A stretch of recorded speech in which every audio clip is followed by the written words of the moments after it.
Oke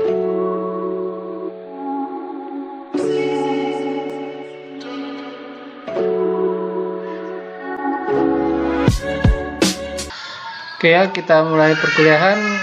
Topik hari ini ya tentang dasar-dasar mempelajari ilmu ekonomi makro. Nah, jadi topik ini ya bagian-bagian yang penting untuk kita pelajari di hari-hari berikutnya ya, di pertemuan-pertemuan berikutnya. Nah, langsung aja. Nah, apa itu ilmu ekonomi? Ya, ilmu ekonomi terbagi atas dua, ilmu ekonomi mikro dan ilmu ekonomi makro. Dan jadi ya secara ringkas, kalau ilmu ekonomi mikro itu ilmu yang pelajari ya kegiatan individu, rumah tangga, perusahaan, pasar dalam mengelola sumber daya ekonomi secara efisien.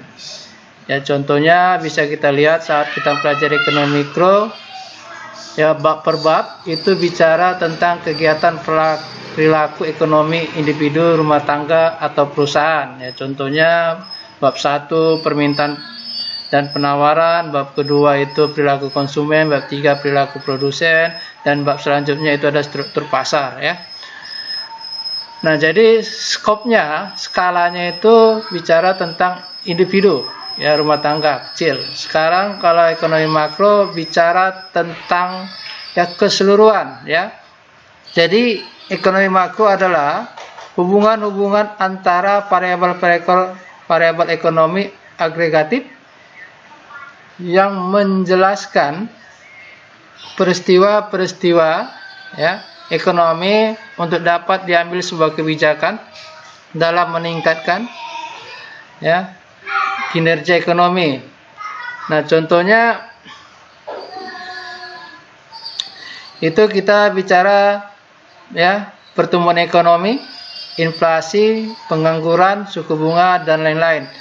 Nah, jadi kalau kita lihat ilmu ekonomi makro ini ya, ini ilmu ekonomi yang mempelajari ya perilaku ekonomi secara keseluruhan, secara agregat. Itu artinya agregat secara keseluruhan. Nah, contohnya kita pelajari ya di mikro tentang perilaku konsumen, yaitu bicara tentang permintaan. Kalau kita ya misalkan membeli sesuatu, maka ingat hukum permintaan, apabila harga naik, maka ya permintaan akan turun. Gitu sebaliknya, apabila permintaan harga akan turun, maka permintaan akan naik. Nah, jadi itu bicara mikro. Kalau bicara makro, kalau secara keseluruhan ya permintaan mengalami penurunan atau daya beli mengalami penurunan, maka pendapatan nasional akan mengalami penurunan. Itu bedanya ya. Itu bedanya antara mikro dengan makro. Kalau mikro itu ya individu. Kalau makro nanti apabila secara keseluruhan permintaan seluruh masyarakat Indonesia mengalami penurunan, maka pendapatan nasional akan turun, pertumbuhan ekonomi Indonesia akan turun. Nah, itu kita sekarang belajar ekonomi makro. Di situ letak perbedaannya ya. Nah, kalau bicara harga misalkan di mikro, kalau mikro di harga itu ya kita pernah menggunakan rumus yang namanya total revenue sama dengan P kali Q. Harga dikalikan dengan ya jumlah barang ya.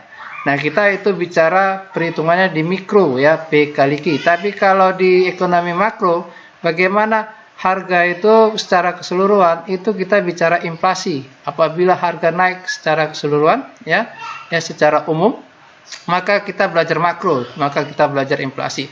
Nah, itu aja membedakan antara ekonomi mikro dan ekonomi makro. Nah, selanjutnya kita bicara tentang ya fokus pembahasan ekonomi makro ya. Nah, jadi ya semua negara ya ini wajib ya, saya bilang wajib dipikirkan bagaimana masalah-masalah ekonomi makro itu terletak pada 4 fokus ya, 4 fokus atau topik pembahasan ekonomi makro. Yang pertama ya itu pertumbuhan ekonomi, yang kedua inflasi, yang ketiga pengangguran, yang keempat neraca perdagangan internasional. Kalau Anda amati ya ya Presiden Jokowi atau Sri Mulyani atau Bank Indonesia selalu membicarakan 4 hal ini, ya. Selalu dia membicarakan bagaimana pertumbuhan ekonomi, apalagi di masalah pandemi ini, bagaimana pertumbuhan ekonomi Indonesia. Begitu juga bagaimana inflasi, kenaikan harga, ya. Jadi inflasi tingkat di mana rata-rata harga barang dalam ekonomi meningkat selama beberapa tahun, ya. Nah, bagaimana pengangguran?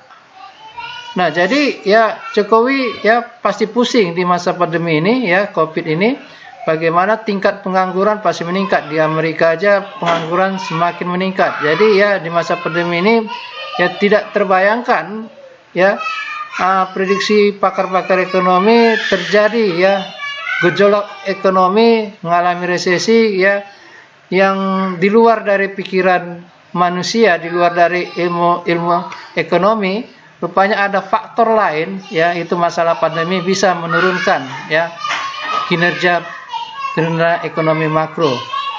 Nah, kemudian ya yang selalu dibicarakan ya oleh Jokowi itu juga mengenai neraca perdagangan internasional, ya, aliran nilai ekspor dan impor. Nah, jadi ya sampai hari ini, ya kalau Anda baca di media, ya di media sosial atau di surat kabar, Jokowi ya berkali-kali ya coba tingkatkan neraca perdagangan internasional kita itu mengalami surplus. Tapi dari zaman Soeharto sampai sekarang kita mengalami yang namanya defisit. Artinya impor lebih banyak dengan ekspor. Ya Jokowi pernah waktu rapat kerja dia marah-marah selalu kapan kita ya bisa mengalami lebih besar ekspor daripada impor. Nah, jadi ya intinya dari fokus pembahasan ekonomi, kalau kita melihat suatu negara atau melihat di suatu daerah, lihat ya bagaimana negara itu maju atau bagaimana daerah itu maju, itu dilihat dari 4 hal ini, ya. Bagaimana pertumbuhan ekonomi, bagaimana inflasinya, bagaimana penganggurannya, bagaimana neraca perdagangan internasional, ya. Nah, jadi ya contohnya seperti ini. Contohnya ya kalau Anda tahu negara Brazil itu ya pernah melakukan event internasional, itu adalah pernah itu melakukan olimpiade, pernah melakukan yang namanya Piala Dunia. Nah, pertanyaan sekarang kita, apakah negara Brazil itu lebih maju dibandingkan dengan Indonesia? Nah, kembali lagi ya kita bicara ekonomi makro. Kalau Anda lihat ya Brazil bisa melaksanakan event besar seperti itu, apakah Indonesia tidak bisa? Ya. Nah, kalau dilihat mana lebih besar negara itu, ya lihat dari fokus pembahasan ekonomi makro. Bagaimana pertumbuhan ekonomi makro Indonesia dibandingkan dengan Brazil? Bagaimana tingkat inflasi Indonesia dibandingkan dengan Brazil? Bagaimana pengangguran Indonesia dibandingkan dengan Brazil, ya bagaimana neraca perdagangan internasional dengan Brazil. Jadi intinya kalau kita membandingkan suatu negara atau daerah, ya misalkan daerah Siantar dengan daerah Sidikalang, ya perhatikan 4 fokus ini, ya. Nah, jadi ya bukan terlalu hebat kali negara Brazil itu bisa melaksanakan seperti itu, ya. Kalau kita lihat data ekonomi, ya itu pertumbuhan ekonomi Indonesia itu lebih baik, ya inflasi Indonesia lebih baik dari negara Brazil, ya. Nah, tapi ada suatu hal, mungkin ada faktor-faktor di luar dari ekonomi, ya kita tidak bisa melaksanakan event internasional, ya terutama kita masih ya sering mendengar adanya kasus-kasus korupsi seperti itu, jadi menghambat perekonomian Indonesia. Nah, jadi ya itu intinya melihat perkembangan negara lain, lihat ya dari pertumbuhan ekonominya, inflasinya, tingkat penganggurannya, kemudian neraca perdagangan internasional. Nah, kemudian ya kita mempelajari arus kegiatan perekonomian antar pelaku ekonomi. Jadi di ekonomi mikro ini sudah Anda pelajari. Nah, yang perlu saya jelaskan ya ada 4 pelaku ekonomi, ya. Sektor rumah tangga, produsen, pemerintah, dan negara-negara lain. Ini adalah maksudnya masyarakat luar negeri, ya. Nah, jadi kalau dari 4 ini ya tanpa masyarakat luar negeri kita nggak bisa melakukan kegiatan ekonomi di zaman sekarang, ya. Waktu pertama kali ya rumah tangga ke produsen, ya rumah tangga itu ya menyediakan faktor-faktor produksi, contohnya tenaga kerja, ya. Itu produsen itu menghasilkan suatu barang dan jasa dikirim ke rumah tangga, dikirim ke rumah tangga, itu perputarannya ya, sirkulasinya ya. Nah, jadi waktu zaman pertama itu rumah tangga itu ya nomaden artinya berpindah-pindah ya. Habis barang yang dikonsumsinya dia berpindah dari hutan satu ke hutan yang lain. Nah, jadi kalau misalkan sedikit barang-barang ekonomi yang dibutuhkan, maka mau nggak mau ya masyarakat berpikir bagaimana kita menyediakan barangnya. Itulah produsen bekerja untuk menyediakan barang dan jasa. Berkembang ekonomi rumah tangga dan produsen. Perlu diingat ya, di buku lengkap nanti rumah tangga dengan produsen, dua pelaku ini disebut dengan yang namanya ya dua subsektor ya, perekonomian sederhana ya, perekonomian dua sektor, perekonomian sederhana karena rumah tangga dengan produsen. Nah, kemudian berkembang lagi ya, bahwa rumah tangga produsen tidak bisa ya bergerak sendiri ya, karena ada pelaku-pelaku ekonomi ya, produsen itu yang saya bilang notabene-nya dia sedikit ya mengganggu berjalannya sirkulasi barang dan jasa ya, maka diperlukan yang namanya peran negara, peran pemerintah untuk mengatur ya. Tapi di sini ya, di zaman sekarang ini yang namanya negara liberal, bebas ya.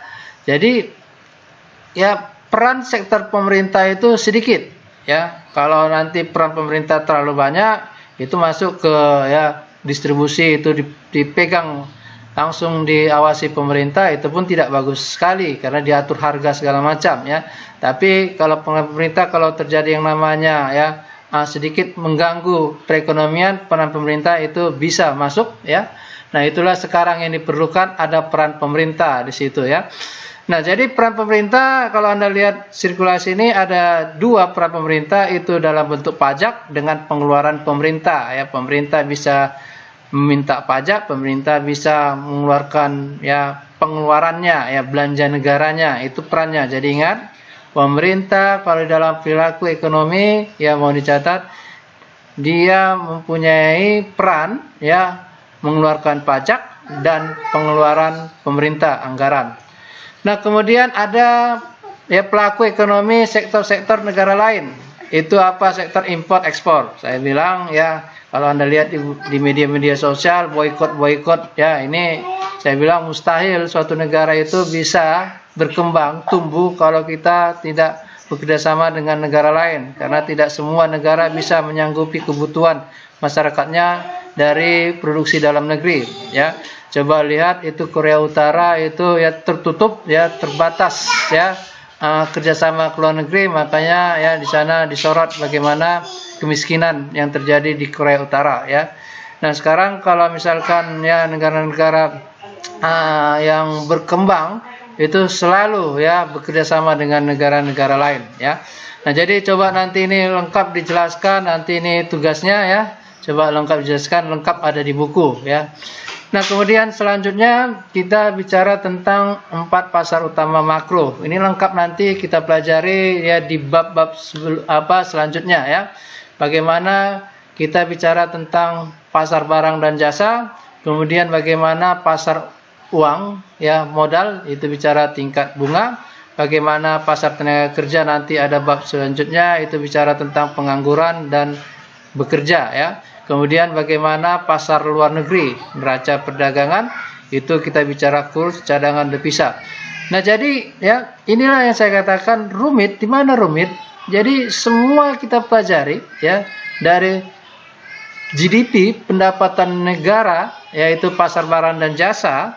Kemudian kita bicara lagi tentang tingkat bunga dunia, kita pelajari bagaimana Amerika menaikkan, bagaimana pengaruhnya terhadap Indonesia, tingkat bunga Indonesia, ya, pendapatan Indonesia, bagaimana pengangguran, bagaimana kurs, ya, konversi dari uang Indonesia ke dolar, bagaimana cadangan devisa, dan bagaimana neraca perdagangan, ya. Jadi, ya, saya bilang ya, kalau bisa kita menguasai seperti ini, ya saya bilang inilah orang-orang terpilih, ya. Anda, ya, saya bilang, ya, bisa diandalkan di dunia pekerjaan. Jadi ya Anda lihat aja Sri Mulyani bagaimana hebatnya tentang makro ya. Bagaimana kepala-kepala dinas atau dirjen-dirjen pasti saya yakin mereka bisa menguasai ekonomi makro, bisa menguasai bagaimana 4 pasar makro seperti ini ya. Nah, kemudian ya selanjutnya mengenai kebijakan fiskal dan moneter ya. Nah, jadi ya ini harus bisa kita bedakan apa itu kebijakan fiskal, apa itu kebijakan moneter ya. Kalau kebijakan fiskal itu kebijakan memanipulasi pajak dan pengeluarannya dengan tujuan mempengaruhi tingkat kegiatan ekonomi dalam upaya untuk mencapai tingkat pendapatan atau output, kesempatan kerja penuh, serta stabilitas harga, inflasi. Bisa juga disebut dengan kebijakan anggaran. Nah, jadi ya secara ringkas, kalau nanti ada soal-soal PNS atau soal-soal di STAN, ya, bahwa kebijakan fiskal ini kebijakan yang dikeluarkan oleh pemerintah. Nah, jadi ingat ya, Anda catat bahwa kebijakan fiskal adalah kebijakan yang dikeluarkan oleh pemerintah. Apa yang dilakukan oleh pemerintah? Yang tadi saya bilang bahwa pemerintah, ya negara, ya ada dua yang dilakukannya, yaitu tadi apa? Kebijakan pajak dengan anggaran pengeluaran negara, ya. Nah, jadi ya pemerintah tidak bicara tentang yang namanya suku bunga, itu salah. Misalkan Sri Mulyani mengatakan bahwa tingkat suku bunga Indonesia akan naik ya pada bulan misalkan bulan April. Oh, salah besar kalau Sri Mulyani seperti itu, karena dia bagian dari pemerintah, dia bukan kebijakan moneter, kebijakan fiskal. Jadi Sri Mulyani bisa memohon kepada yang memegang kebijakan moneter, yaitu Bank Indonesia, untuk meningkatkan atau menurunkan suku bunga. Tapi Sri Mulyani hanya berperan kepada kebijakan fiskal. Perannya itu apa? Perannya itu mengenai pajak. Yang kedua, dia berperan untuk bagaimana ya mengatur pengeluaran atau anggaran negara, ya. Jadi ingat, kebijakan fiskal itu adalah dikeluarkan oleh pemerintah. Itu selalu berbicara, Jokowi bicara tentang fiskal, kemudian yang namanya Sri Mulyani bicara tentang fiskal, karena dia bagian dari eksekutif pemerintah. Nah, sedangkan kebijakan fiskal terbagi atas dua, ya kebijakan ekspansioner dan kebijakan kontraktif, ya kontraksionari. Nah, kebijakan ekspansioner itu adalah kebijakan meningkatkan pendapatan negara, ya meningkatkan belanja pemerintah, ya meningkatkan belanja pemerintah atau menurunkan pajak, ya dengan tujuan meningkatkan ya agregat demand dalam perekonomian, dengan meningkatkan pertumbuhan ekonomi atau dengan meningkatkan pendapatan negara, ya. Nah, jadi ya kalau kita perhatikan, coba perhatikan kalimatnya. Ini nanti penting, ini juga soal ujian saya, ya. Jadi ada di situ hubungan, ya, bagaimana variabel government, bagaimana pajak terhadap yang namanya agregat demand, ya. Nah, jadi kalau meningkat belanja pemerintah, government expenditure, atau, nah, jadi kalimatnya, atau menurunkan pajak, itu meningkatkan yang namanya agregat demand dalam perekonomian, ya. Kalau agregat demand dalam perekonomian, nanti pelajaran selanjutnya itu bicara tentang meningkatnya pendapatan nasional atau meningkatnya pertumbuhan ekonomi, ya. Jadi belanja pemerintah naik, G naik, atau pajak turun, maka akan meningkatkan pendapatan nasional atau meningkatkan pertumbuhan ekonomi. Itulah kebijakan ekspansioner. Dan sebaliknya, ya, bagaimana menurunkan pendapatan nasional, menurunkan pertumbuhan ekonomi? Caranya itu adalah mengurangi belanja pemerintah atau menaikkan pajak. Nah, jadi kalau misalkan Sri Mulyani ya secara sporadis atau memaksa untuk menaikkan pajak, ini berbahaya. Walaupun ya pajak sangat diperlukan, tetapi jangan terlalu ya dipaksakan sekali ya untuk menaikkan pajak, maka apa yang terjadi dalam ekonomi? Maka akan menurunkan pendapatan negara, akan menurunkan pertumbuhan ekonomi. Kok bisa seperti itu? Karena kalau pajak dinaikkan, maka masyarakat Indonesia akan mengurangi konsumsi. Apabila pajak naik, maka harga akan naik. Apabila harga naik, maka masyarakat ya akan menurunkan permintaannya. Ingat hukum permintaan, apabila harga naik maka permintaan turun. Jadi pajak naik maka harga naik, maka permintaan turun. Apabila permintaan turun, maka penurunan agregat demand akan terjadi, maka menurunkan yang namanya pendapatan nasional. Jadi hati-hati ya. Jadi kebijakan kontraktif ini adalah kebijakan untuk menurunkan ya pendapatan nasional. Bagaimana caranya? Dengan cara mengurangi ya government expenditure dan menaikkan pajak. Nah, kemudian selanjutnya mengenai kebijakan moneter. Kebijakan moneter itu kebijakan bank sentral ya. Kalau di Indonesia namanya Bank Indonesia. Itu tunjukkan dengan mempengaruhi peredaran uang. Ada tiga tindakan kebijakan ya yang dilakukan Bank Indonesia, itu operasi pasar terbuka, ya, mengubah suku bunga dan suku diskonto, kemudian mengubah tingkat cadangan, ya, tingkat cadangan minimum. Nah, jadi ya kerja BI itu ya bagaimana dia berpikir ya bagaimana pertumbuhan ekonomi Indonesia dengan perkembangan ekonomi Indonesia, dia dengan menggunakan mempengaruhi peredaran uang ya. Oke, kita kembali lagi. Kalau kebijakan fiskal tadi, bagaimana dia melakukan kebijakan fiskal dengan dua cara, yaitu dengan pajak kemudian dengan belanja pemerintah. Kalau BI dia mempengaruhinya dengan menggunakan peredaran uang ya. Bagaimana kalau uang ditingkatkan, dicetak, apa akibatnya? Bagaimana kalau uang ditarik, apa akibatnya ya? Nah, itulah nanti dia menggunakan kebijakan operasi pasar terbuka seperti itu, menarik atau menyebar ya. Kemudian mengubah suku bunga ya, kemudian mengubah tingkat cadangan minimum ya. Perlu diingat bahwa kebijakan moneter itu adalah kebijakan untuk bank sektor ya, dengan cara dia mempengaruhi peredaran uang. Selanjutnya, nah, kebijakan moneter itu terbagi atas dua, kebijakan moneter longgar dan kebijakan moneter ketat ya. Kebijakan moneter longgar ini kebijakan ya yang ditempuh untuk menggiatkan kembali perekonomian yang sedang lesu dengan cara mempermudah dan menambah jumlah uang beredar. Sedangkan kebijakan moneter ketat, kebijakan moneter adalah memberi dampak sebaliknya. Nah, jadi ya coba dicatat bahwa kebijakan moneter longgar itu adalah meningkatkan jumlah uang beredar, menambah jumlah uang beredar ya. Tujuannya apa? Tujuannya meningkatkan permintaan konsumsi ya. Kemudian ya kebijakan moneter ketat ya itu adalah mengurangi jumlah uang beredar ya, mengurangi jumlah uang beredar ya. Nah, selanjutnya mengenai model-model ekonomi makro ya. Nah, jadi pada bab-bab berikutnya nanti Anda bisa melihat bagaimana ya banyak rumus-rumus atau banyak persamaan atau banyak hubungan-hubungan ya itu secara matematika bagaimana digunakan di dalam ekonomi makro. Nah, biasanya orang yang mengerti ekonomi makro, saya yakin dia mengerti tentang matematika ya.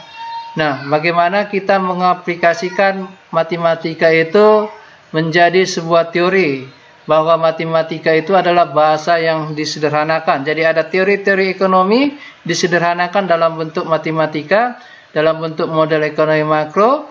Nah, jadi ya pendekatan saya nanti selanjutnya itu menggunakan yang namanya pendekatan matematika supaya kita menggunakan bahasa sederhana aja ya. Nah, untuk mengerti tentang yang namanya ya pelajaran ekonomi makro ya, itu nanti ada disebut dengan yang namanya fungsi ya. Fungsi itu adalah hubungan antara variabel ya, antara variabel eksogen dengan endogen. Nah, apa itu eksogen? Eksogen itu bisa disebut dengan variabel independen ya, bebas kalau bahasa Indonesia, variabel bebas. Nah, variabel yang nilainya tidak dipengaruhi ya, ditentukan oleh variabel dalam model ya. Jadi variabel bebas ini variabel yang mempengaruhi atau tidak dipengaruhi. Jadi variabel independen itu variabel yang mempengaruhi. Nah, sedangkan variabel endogen atau dependen atau variabel terikat itu adalah variabel yang dipengaruhi. Nah, kalau Anda melihat ya bentuk umum dalam dalam matematika itu ada misalkan Y sama dengan ya A ditambah dengan BX. Jadi X ya biasanya itu yang di sebelah kanan, X itu disebut dengan variabel independen, variabel bebas. Jadi X mempengaruhi Y. Jangan dibalik-balik ya, jangan dibalik-balik. Contoh seperti ini ya. Ya. Hargalah yang mempengaruhi produksi. Jangan dibalik-balik, produksi mempengaruhi harga ya. Kalau harga naik maka ya di sektor produsennya ya, kalau kita bicara tentang yang namanya penawaran, apabila harga naik maka produksi naik, penawaran naik ya. Jadi harga yang mempengaruhi ya. Jadi ya orang tua kita yang di kampung kalau harga di Medan naik itu ya, misalkan sayur mayur naik, maka produksi pasti akan meningkat ya, seperti itu. Tapi kalau harga nanti turun, maka orang tua kita pasti akan sedikit menahan ya, menahan produksinya, menunggu yang namanya harga itu, kalau bahasa daerahnya ada istilahnya harganya nunggu cantik, seperti itu ya. Nah, jadi ya jangan dibolak-balik. Berarti kalau harga mempengaruhi produksi, hargalah variabel bebas, sedangkan ya produksi itu adalah variabel terikatnya. Ya, nanti ini ya berulang-ulang ya. Kalau bahasa ekonomi mikro saya membandingkan yang namanya harga dengan produksi. Nah, kalau kita di ekonomi makro ya, itu nanti disebut dengan fungsi konsumsi, C sama dengan C0 tambah YD. Kemudian ada YD sama dengan Y dikurang T ya. Nanti Anda temukan nanti ini. Nah, saya ingin menjelaskan bahwa di dalam ekonomi makro ya, untuk mempelajari model ekonomi makro ini nanti ada yang namanya fungsi. Anda yang pertama tadi yaitu jelaskan yang mana bebas, yang mana terikat. Yang biasanya yang di sebelah kanan itu adalah bebas, YD.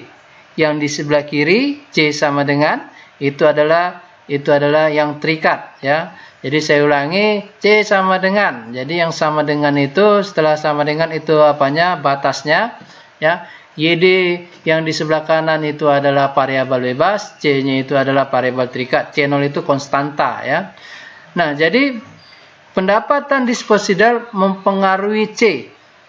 Ya, jadi pendapatan mempengaruhi konsumsi, jangan dibolak-balik. Konsumsi mempengaruhi pendapatan, artinya semakin banyak pendapatan kita, maka semakin tinggi konsumsi kita. Nah, itu hubungannya positif ya. Jadi disposable naik, pendapatan naik, maka konsumsi naik, sama-sama naik, seperti itu. Itu artinya searah, positif ya. Jadi diingat ya, apabila pendapatan naik, maka konsumsi naik. Nah, apabila pendapatan disposable turun, maka konsumsi turun. Searah dia ya, disposable turun, itu turun ya. Nah, kemudian ada disebut dengan lagi hubungan negatif, tidak searah. Contohnya apa? Contohnya YD sama dengan Y dikurang T ya. Nah, jadi yang mempengaruhi YD itu adalah Y dan T. Jadi pendapatan itu akan mempengaruhi pendapatan disposable ya. Kemudian pajak akan mempengaruhi pendapatan disposable ya. Nah, hubungan antara YD dengan T itu hubungannya tidak searah. Kenapa bisa tidak searah? Karena itu bertanda negatif. Artinya, bertanda negatif artinya itu adalah apabila pajak naik, maka pendapatan disposable akan turun. Lihat, saya tandai merah di situ ya. Pajak naik, disposable turun. Kenapa bisa terbalik? Ya, tidak searah karena situ dia tanda negatif, tanda kurang ya.